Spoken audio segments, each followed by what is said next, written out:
In this lesson, we'll learn techniques for seamlessly cycling animation.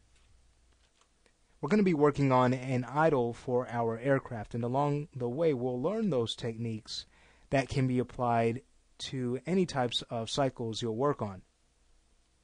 Now, first things first, what I like to do is work with odd numbers of frames. The reason why, that's going to give us a nice midpoint to work with that will have an even amount of frames before that midpoint and an even amount of frames after.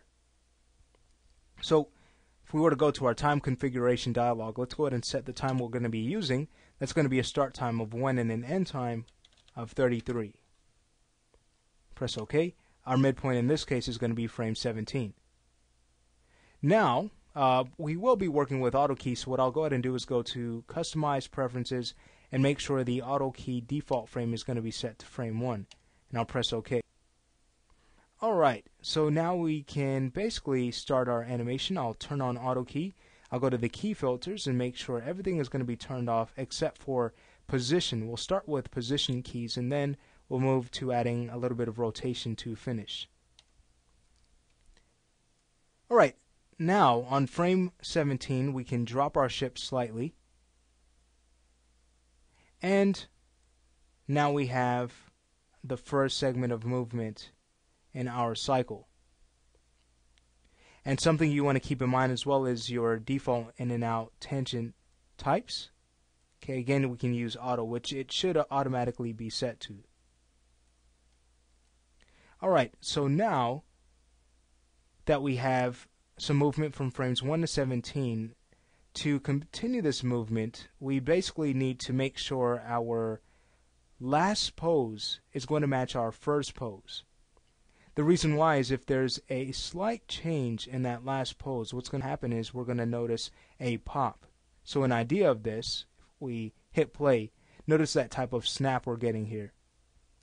So that snap would definitely be distracting. So what we'll go ahead and do is take this first key and we'll clone it all the way to our last. So as we hit play, here's what we get. Much better. Alright, so now that that's done, we can go to our miniature curve editor and just take a look at our curves to be mindful of how our interpolation is coming about. Alright, so everything's looking quite well.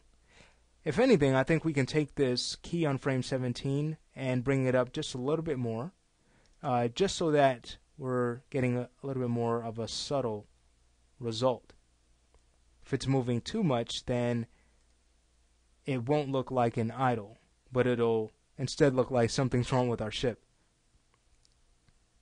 Alright, so now that that's done, we can start to add some rotation keys. So I'll go to the key filters and turn on rotation, turn off position, and we'll go to the midpoints between these two keys.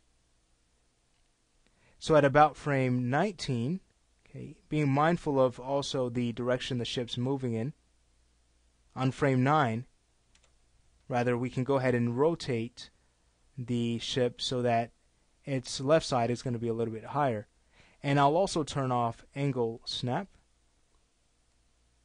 So we could just rotate a little bit more subtle than what the angle snap would give us. Alright, so here's what we get. A nice rotation as the ship is moving down. Then as it moves up, we can simply mirror this pose on frame 9. So a way to do that is to, let's say, hold down shift, hold down the left mouse button, drag to frame 25, that is. We're only setting rotation key, so we'll just press OK. And then we can go to our curve editor, we can go to our rotation Y track, and then we can take this value here and simply set a negative value for our key stat. So a quick way to do that is to right click the key, go to its value, and set this to negative. Hit enter. So here's what we get in the curve editor. Now this type of flipping would only work if our original values, our default values for our controls or for our objects we're animating, have been zeroed out.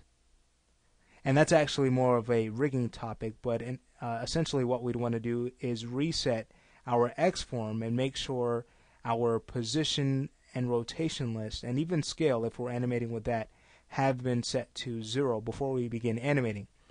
And that's going to make things much more convenient for the animator.